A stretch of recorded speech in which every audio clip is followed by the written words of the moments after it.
Shalom saudara, bagaimana kabar saudara?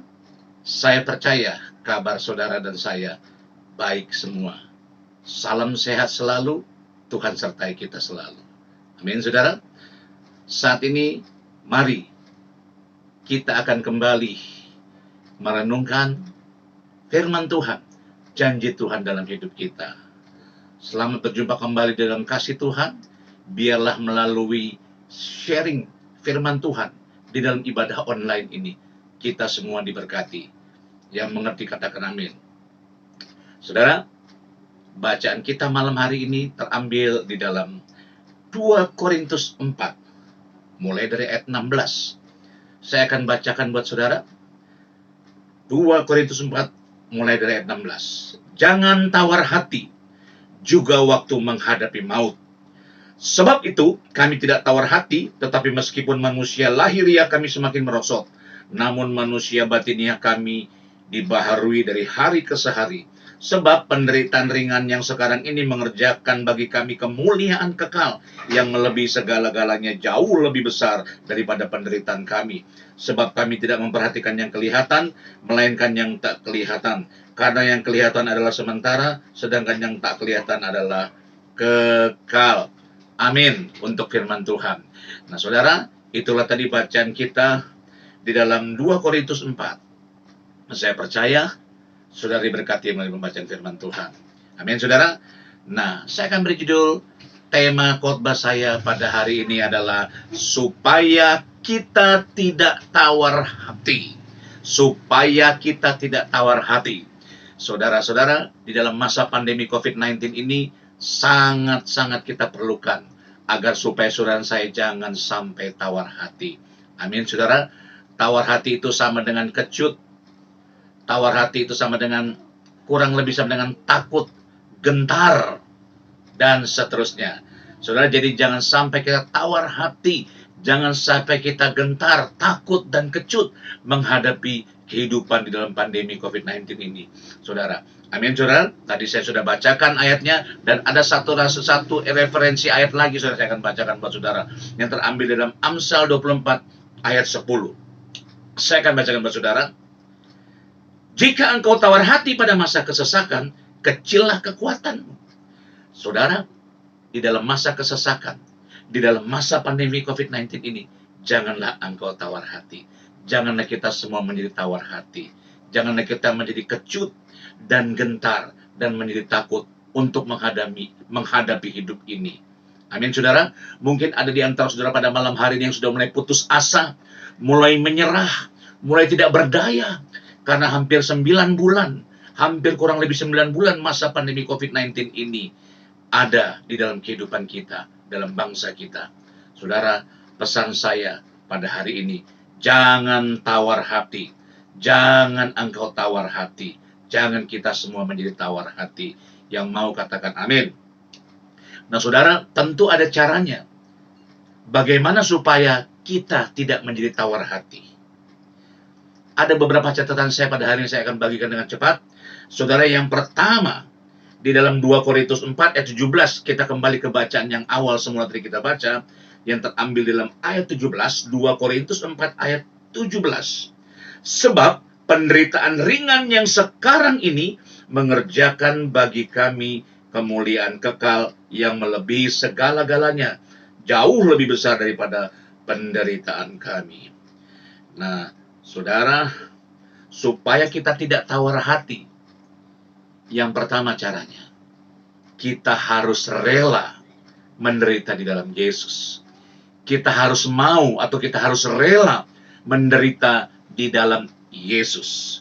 Saudara, menderita yang saya bicarakan di sini bukan berbicara tentang kemiskinan, sakit penyakit, bukan bicara tentang masa lalu kita, kegagalan kita, bukan. Tetapi menderita yang saya bicarakan di dalam perikop ini adalah berbicara menderita tentang pikul salib, sangkal diri setiap hari. Tahukah saudara, di dalam hidup ini kita harus sangkal diri. Kita harus pikul salib. Itulah yang saya maksudkan menderita di dalam Yesus. menderita bagi Yesus. Saudara, hidup saudara dan saya sudah ditebus dari gelap kepada terang. Oleh sebab itu, kita harus rela untuk hidup memikul salib dan untuk hidup menderita di dalam Yesus. Itu yang saya maksud menderita di dalam Yesus, saudara. Amin. Jadi yang pertama, supaya kita tidak tawar hati, supaya saudara dan saya jangan menjadi tawar hati di dalam menghadapi kehidupan ini. Yang pertama, jangan sampai kita tawar hati. Alasannya adalah kita harus rela menderita di dalam Yesus. Amin, saudara. Menderita di dalam Yesus artinya pikul salib, sangkal diri setiap hari, saudara. Setiap hari. Amin. Maksudnya apa, Pak? Saya kasih contoh hal kecil. Mungkin orang-orang boleh melakukan dosa, tetapi kita sebagai orang yang sudah tebus, kita tidak boleh melakukan dosa lagi, saudara. Mungkin sudah berkata, kok dia boleh seperti itu? Kenapa saya tidak? Ingat, kita sudah ditebus di dalam terang. Dan saudara saya harus sangkal diri, pikul salib. Itu penderitaan, saudara. Itu penderitaan. Itu penderitaan.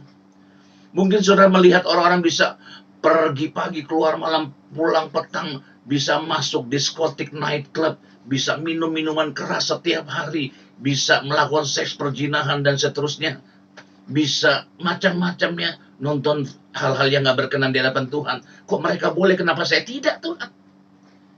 Itu namanya pikul salib. Itu namanya sangkal diri di hadapan Tuhan. Dan itu namanya saya simpulkan, menderita di dalam Yesus. Amin, saudara. Jadi sekali lagi, supaya kita tidak tawar hati menghadapi kehidupan ini, kita harus rela menderita di dalam Yesus. Amin. Ada beberapa ayat lagi yang saya akan bacakan tentang penderitaan di dalam Yesus. Filipi 1 ayat 29 sampai dengan 30. Sebab kepada kamu dikaruniakan bukan saja untuk percaya kepada Kristus, melainkan juga untuk menderita untuk Dia. Dianya huruf besar, berarti Tuhan, berarti Yesus. Dalam pergumulan yang sama seperti yang dahulu kamu lihat padaku, dan yang sekarang kamu dengar tentang aku. Amin, saudara. Dan ada lagi beberapa ayat tentang penderitaan. Sangat banyak yang bisa saya temukan di dalam Alkitab. Saya hanya bahas dua saja mengenai ayat-ayat referensi penderitaan. Menderita di dalam Yesus, sekali lagi penekanannya, menderita di dalam Yesus artinya pikul salib, sangkal diri, tidak lakukan dosa, tidak lakukan hal-hal yang tidak berkenan di hadapan Tuhan. Amin, saudara. Nah, yang kedua saya temukan supaya kita tidak tawar hati, kembali kepada pembacaan awal 2 Korintus 4 ayat 18. Sebab kami tidak memperhatikan yang kelihatan, melainkan yang tak kelihatan. Karena yang kelihatan adalah sementara, sedangkan yang tak kelihatan adalah kekal. Saudara, kami tidak memperhatikan yang kelihatan, melainkan yang tak kelihatan. Karena yang kelihatan adalah sementara, sedangkan tak kelihatan adalah kekal. Ini berbicara kalau yang tidak kelihatan, tapi kekal, saya simpulkan itu berbicara tentang iman. Jadi yang kedua, supaya kita tidak tawar hati menghadapi kehidupan ini, kita harus hidup oleh iman. Saudara dan saya harus hidup oleh iman. Pelajaran dasar Ibrani 11 ayat 1. Iman adalah dasar dari segala sesuatu yang kita harapkan dan bukti dari segala sesuatu yang kita lihat. Bahkan ada yang lebih ekstrim lagi, Tuhan berkata melalui kitab Ibrani 10 ayat 38. Tetapi orangku yang benar akan hidup oleh iman. Dan apabila ia mengundurkan diri, maka aku, kata Tuhan, tidak berkenan kepadanya. Saudara, ini penting yang kedua dan yang terakhir. Supaya kita tidak tawar hati, kita harus hidup oleh iman. Saudara, hiduplah oleh iman percaya kita. Yang selama ini kita sudah bangun, yang selama ini kita sudah pupuk, yang selama ini kita sudah pegang dengan teguh. Pertahankan itu. Jangan engkau lepaskan itu. Jangan engkau jual iman kita. Jangan engkau tukar iman kita dengan hal-hal yang tidak kekal. Amin, saudara. Saya review kembali. supaya kita tidak tawar hati menghadapi kehidupan ini. Yang pertama, kita harus rela menderita di dalam Yesus. Artinya, kita harus mau pikul salib, sangkal diri, tidak lakukan dosa lagi, tidak melakukan hal-hal yang berkenan di hadapan Tuhan. Dan yang kedua, kita harus hidup oleh iman. Supaya kita tidak tawar hati, kita harus hidup oleh iman. Mari kita berdoa. Bapa, terima kasih buat firman-Mu pada hari ini. Engkau mengajarkan kami dua hal. Supaya kami tidak tawar hati menghadapi kehidupan ini. Kami harus rela dan mau menderita di dalam Engkau ya Tuhan. Ampuni kami kalau selama ini kamu tidak mau. Ampuni kalau selama ini kami tidak rela. Ampuni kalau selama ini kami menghindar. Ampuni kalau selama ini kami tidak mau memikul salib, tidak mau sangkal diri. Ampuni kami kalau kami masih melakukan dosa. Ampuni Tuhan. Kami bertobat di hadapan-Mu hari ini. Dan kami berjanji, kami tidak mau lakukan dosa lagi. Dan kami berjanji, kami mau pikul salib sangkal diri setiap hari untuk Engkau. Dan Kau mengajarkan kami yang kedua, supaya kami tidak tawar hati, kami harus hidup oleh iman. Tuhan, ajar kami untuk memegang iman yang sudah Engkau berikan kepada kami, iman yang sudah Engkau percayakan kepada kami Tuhan, sampai pada masa akhir hayat kehidupan kami. Terima kasih Tuhan. Terima kasih Bapa buat hari ini. Di dalam nama Yesus. Amin. God bless you all.